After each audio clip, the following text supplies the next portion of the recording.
ये जितनी आपकी ये क्लासें ली गई हमारे द्वारा, रिवीजन क्लास है, 2 की स्पीड में, 3 की स्पीड में, जितना भगा सकते हो उतना भगा भगा के, है ना, जितना आप कर सकते हो उतना। मेरे वाले तो मत करना, है ना, क्योंकि मैं ऐसे ही भागता ही रहता हूं और फिर आपको लगेगा कि पता नहीं क्या ही हो गया है ना। बाकी वाले आप देख सको तो थोड़ी जल्दी के अंदर फॉरवर्ड करके उनको देख लें। जो वो दिशा वाली बुक आती है पुराने पेपर वाले, उसके सारे पुराने पेपर निकालना, है ना, और वो भी रैंडम, मतलब आप दिन में अपनी जो, यदि आपको लगता है कि भाई, पहली बात तो मत कहूंगा इन दिनों में नई चीज मत पढ़ना, ऐसी चीज जिस पर अब तक हाथ भी नहीं लगाया गया हो उसको पढ़ने की आवश्यकता नहीं है ना, एकदम नई चीज। मेरा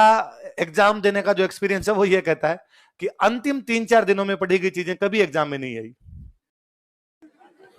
है ना। और मेरे को हमेशा धोखा ही हुआ कि यार मैं क्यों पढ़ के गया है ये, इससे अच्छा जो आ रहा था उसको और पढ़ जाता तो ज्यादा संभावना बनती यार, उसमें से कोई क्वेश्चन गलत करके आता तो बड़ा अजीब लगता कि जो मैं इन 3 दिन में, और मैं घोटे मारता। ये मुझे याद है एक बार पता नहीं को आईएएस में पेपर था और मैं लास्ट 2 दिन में इकोलॉजी के अंदर पता नहीं कौन कौन से अभ्यारण रट गया था, हम सारे याद कर दिए मैंने उस बुक में, जो वो सारे याद है, मैं रूममेट को सबको सुनाऊं, वो हर साल क्वेश्चन पूछ और रहे थे उसका, तो मुझे लगा इस बार पूछेंगे, उस साल मरी नहीं पूछा हूं।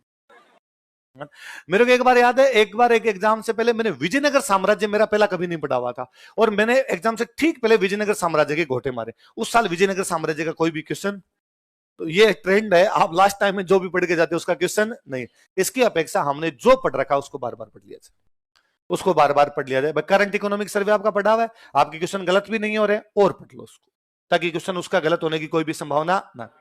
रीजनिंग आपकी पढ़ी हुई है, अपने लगता है रीजनिंग के सवाल तो हो ही जाएंगे। एक बार कोई और जितने पेपर अब तक हुए हैं अपने, उन पेपर में जो जो रीजनिंग के क्वेश्चन पढ़े हैं वो एक दिन बैठ के सारे निकाल दो, अलग अलग टॉपिक, एक एक टॉपिक एक एक सवाल तो मिल ही जाएगा, एक एक टॉपिक क्लियर हो जाएगा, तो एक बार अपने दिमाग की सारी चीजें निकल जाएगी कि हाँ ये बातें अपने। उस किताब से होता क्या है, उस दिशा वाली किताब से या कोई भी जो पुरानी किताब, कोई भी किताब है इसमें पुराने क्वेश्चन आंसर दिए हुए, जब वो आप निकालते हो तो उसमें एक क्वेश्चन 5 बार रिपीट हो रहा है ना। घर पे बैठ के एक तो अपने जितने टेस्ट हुए हैं उन सबके आंसर की पढ़ना, आपको आंसर की दी हुई है, उसमें कोई जोर नहीं आएगा, आंसर की पढ़ी है, क्योंकि वो आंसर की नहीं है, वो आपके पूरे सिलेबस का रिवीजन है। वो अपने जो भी टेस्ट हैं वो टेस्ट आपके एक एक टॉपिक को कवर कर रहे हैं। आपको तब लगा होगा कि यार एक एक में 5-5 ऑप्शन देके पूछना क्या चाहते हैं, और हमारे नंबर आ रहे हैं 67 इसके चक्कर में, है ना। तो यहां नंबर वाला कोई उद्देश्य नहीं था, यहां मैंने कभी नहीं देखा, यहां पर मैंने टेस्ट सीरीज में कम नंबर आने वालों के सिलेक्शन देखे, टेस्ट सीरीज को टॉप करने वालों के नंबर कम आते देखे, मैंने कई बार तो उनको आउट होते देखा है। तो इससे कोई फर्क नहीं पड़ता, है ना, कि भाई आपके यहां पर कितने नंबर है, उन 3 घंटों के दौरान हमारा प्रदर्शन क्या रहता है उसमें सबसे अधिक डिपेंड करता है 2-3 बातें। एक तो ये जितने भी टेस्ट हुए इनकी जितनी आंसर की है ये सारी की सारी पढ़ना,